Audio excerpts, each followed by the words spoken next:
In 2008, the Stanislaus National Forest and the Tuolumne Band of Miwok Indians received a grant to restore a historic land. Take all that dead stuff off the hill, cut some of that brush down. This is the story of the Miwok people and the restoration of a degraded land, a meadow with great ecological and cultural importance.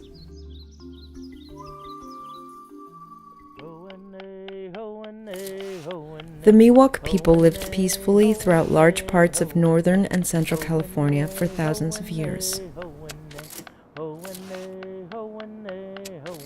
The Tuolumne Band of Miwok settled along the foothills and streams of the Sierra Nevadas. They developed a deep knowledge of their ecological and botanical resources. 100 miles north of Yosemite, the Miwok established a village at a meadow called Kawinucha. Here they used their knowledge of the environment to sustain themselves for generations. The California Gold Rush changed the Miwok way of life forever. An early settler named William Perkins was part of an incursion into the Miwok settlement at McCormick in 1850. Perkins recounted his experience in his journal. Collecting everything movable, we set fire to the whole town in imitation of the warriors of the Middle Ages. We had invaded and destroyed the lives and property of these poor miserable people to chastise what in their eyes was no crime.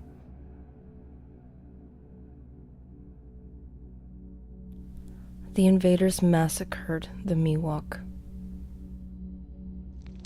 Within a short time, their way of life was severely impacted.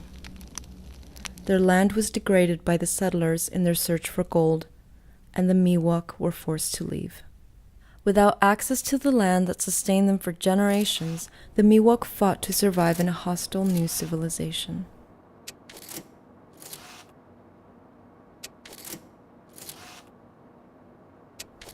Kawinucha was later renamed McCormick Meadow.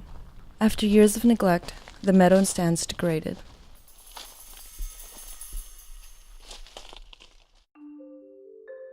Barbara Balin, a local archaeologist, is taking a closer look at the meadow and rediscovering the rich culture which still exists beneath the destruction.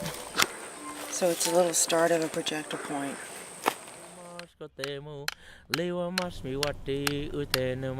This meadow is huge, and there are two ceremonial roundhouses here in the meadow. And the lower ceremonial roundhouse was exactly as if the timbers had just been removed, and it looked like you had just gone back into time. It was beautiful, very easy to imagine and listen to the sounds and the pounding and the creak and the songs. And then after the Darby fire, that area had been looted. We're standing above the remains of a ceremonial roundhouse. And it's kind of flanked. It's really cool. It's flanked with a really, really important material, and that's the elderberry. And the elderberry stalk was used to make a clapper stick as an instrument, as a musical instrument, and it sounded just like an acorn woodpecker. The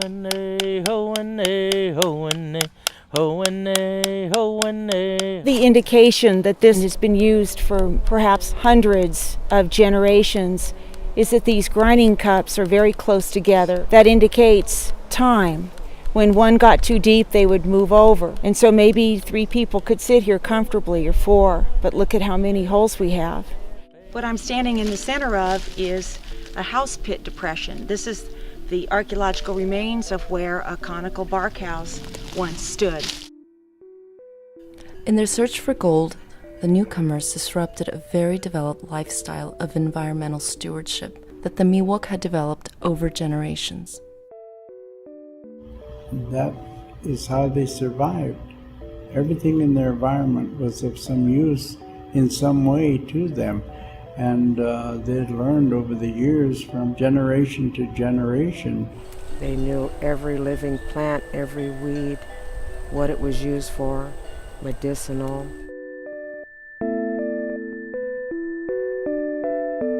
And it's something that we've taught the kids, that you don't take any more than you need. You protect Mother Earth and she'll provide for you.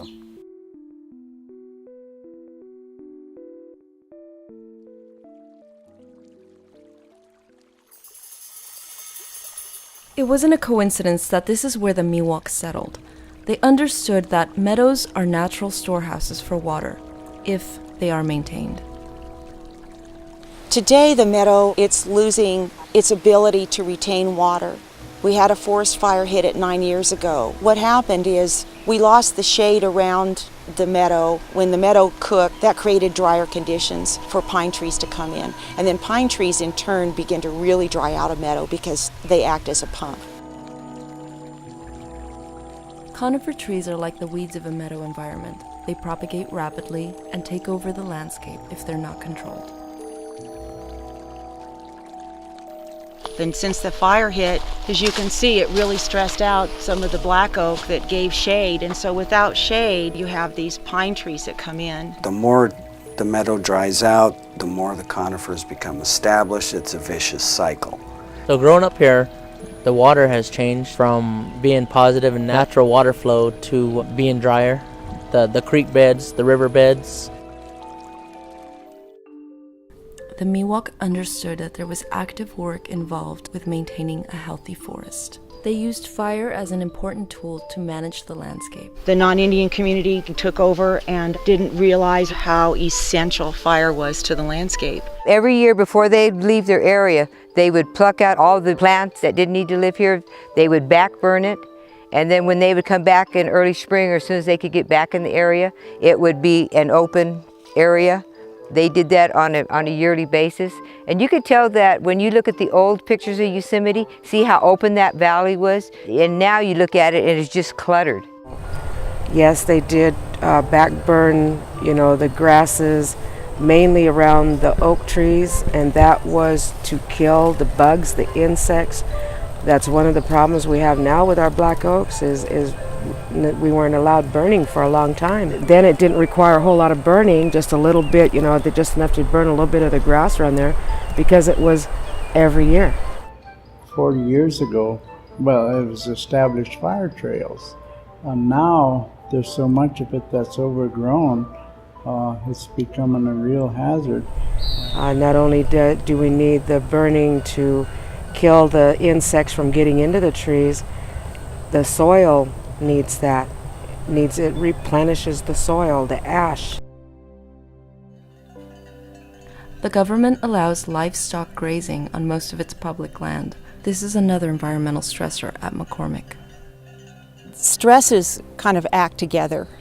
And so when you have a meadow situation like this, cattle will shift to begin to walk the actual drainage corridors because their movement's been restricted because of the conifer. They will then begin to degrade the centers of those meadows, those lower points, and then that creates a funneling effect and attracts the water to run faster through the meadow, and then that exacerbates the drying out process. Today, the Forest Service understands the enormous biological and ecological benefit of maintaining meadows like McCormick. The Sierra Nevadas typically lose 75% of their water to the valley and to Southern California. It is actually taken out, put into canals, and sent all over the state. So that leaves 25% of the actual water in the Sierra Nevadas. In order to retain that, these meadows hold it much like a sponge, and they hold this water and they let it out slowly. If the meadows start losing their integrity, you'll see a reduction in overall species on the landscape. So it's about 3 to 4 times the species diversity in the wet meadow types than there are the general forest. So I think that that's a huge benefit. When you walk into what now are archaeological sites, you see immediately a diverse sense of plant community. And those plants happen to be the ones that are really important to Native people. The materials to make cordage, the medicines, the foods. And so they happen to be around cultural features like grinding rocks. And so that tells me that Native people there, the Miwok, were gathering and planting and harvesting and pruning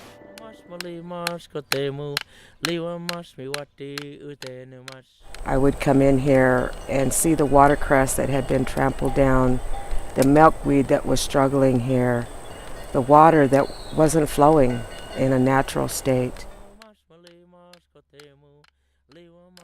It was really difficult. In my own experience growing up, I started being a basket weaver when I was 6 years old. And my grandmother, I never understood it. We'd be driving down the road and she'd tell my mother, pull over side the road. And she'd tell me, get out of the car and pretend I was getting car sick. I never understood that. And she'd be out there cutting willow. And that's what they had to do. They had to find areas that they could go gather and then be tricksters about it.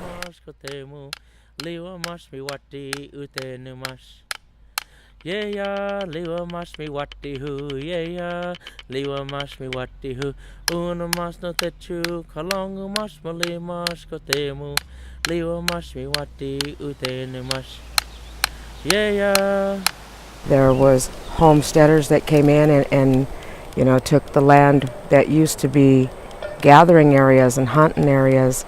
So without those areas to teach the next generation, it start fading away.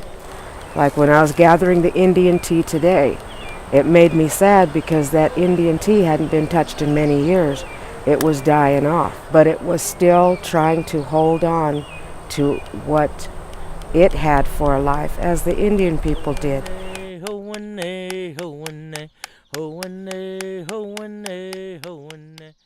The Tuolumne Band of Miwok Indians and the Stanislaus National Forest continue the work of restoring McCormick, bringing it back to its place of cultural and ecological importance.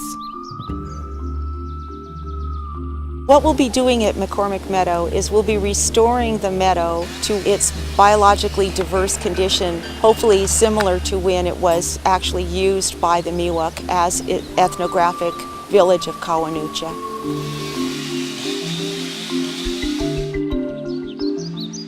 We're going to create a fence to get the cattle out of that spring area so that that spring can come back and come back clear.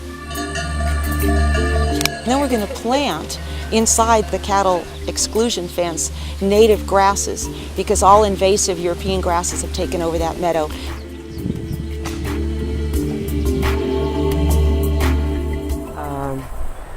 You know, I was talking with one of the elders when she came up here with me last year. They hadn't been able to walk in to the meadow because of the cattle, all the holes, you know, that they would get hurt, and they just didn't want to be in here. But when I showed her the watercress that was struggling to hold on in that creek, you would have thought you gave that woman $1 million to see that the native plant was still growing there and it was still struggling. And, you know, she was one of them that I feel, this is the reason why I'm out here all dirty and grubby. You know, What grew there, the medicine, the baskets, I mean, you go into it, it's not just a beautiful meadow. It provides. It's part of Mother Earth that provides for us. It's places like these, you know, that, you know, I can go to stand on Sugarloaf and look right across to where my ancestors came from. And, you know, it's become a special spot to me. It's very sacred there. the more people come here, the more happiness it brings back to a sad situation, and it washes away with the rain. It has feeling that it would be very difficult for someone else to understand. But when I look at that, I can look at the mountains, I can look down at the river, I can look at the sun coming up, and I can even see the city lights. And so it's a very special place to me. It's really inspired me as a district archaeologist to take what I learned here back to my district and attempt to do some kind of similar project that could benefit the general ecosystem, but also establish some good relationships with the local tribe as well. For the last several years we've come together, clean out the meadow, and plant the plants with the help of a growing contract the first year with the Tuolumne Nursery. So if we can maintain a great floristic diversity, or at least a native floristic diversity in McCormick Meadow as an example, then we can probably expect that we're going to see this outcome of greater invertebrate community. Birds and mammals are going to feed on the invertebrate community, so we would expect to see a greater bird and mammal community there as well. After the restoration, I've been sitting here and listening to Hen of the Wind and listening to the spirits that walk this land and looking at the plants, how healthy everything looks. The milkweed is just the largest patch I've ever seen. We worked really hard today, but it feels good. When these all turn yellow, this is what they make the elderberry tea from. Oh, but it's also an eye wash. And then when it turns purple, that's what they used for the dyes. With this restoration, I hope to see a lot of the medicines come back that I can identify and pass on to the youth. But when you look at the multiple benefits of keeping meadows functioning, you have benefit to the environment, you have benefit to the soil, you have benefit to the wildlife, you have benefit to the diversity. You have all these multiple benefits, as well as it doesn't cost the taxpayers anything except doing what you would want to do anyway, which is to mimic fire, restore the meadows, manage your fuels accordingly, and you've got all this water as a wonderful byproduct. The more intact the meadow systems are, the more water sequestration we have going on in the mountains, the more available water budget we'll have to spread around the state. It all couldn't happen overnight. This took time. And Barbara, she can tell you how many years we've been working together and with the tribe and the Forest Service. These songs and traditions will continue to carry on, and that we have a place to do it. We can't go out and dance on concrete or dance on paved roads. We need to be able to dance on Mother Earth. We need to be able to dance where the old ones danced. You would be able to go up to Kawanucha, and I would be able to show my kids these sacred sites, these old villages, and they would have firsthand history at its best, teachings at its best, stories to be told for many years to come. The life needs to come back to this village, to hear the songs and the dances, hear the prayers. I can hear them on the wind, just really faintly. Oh.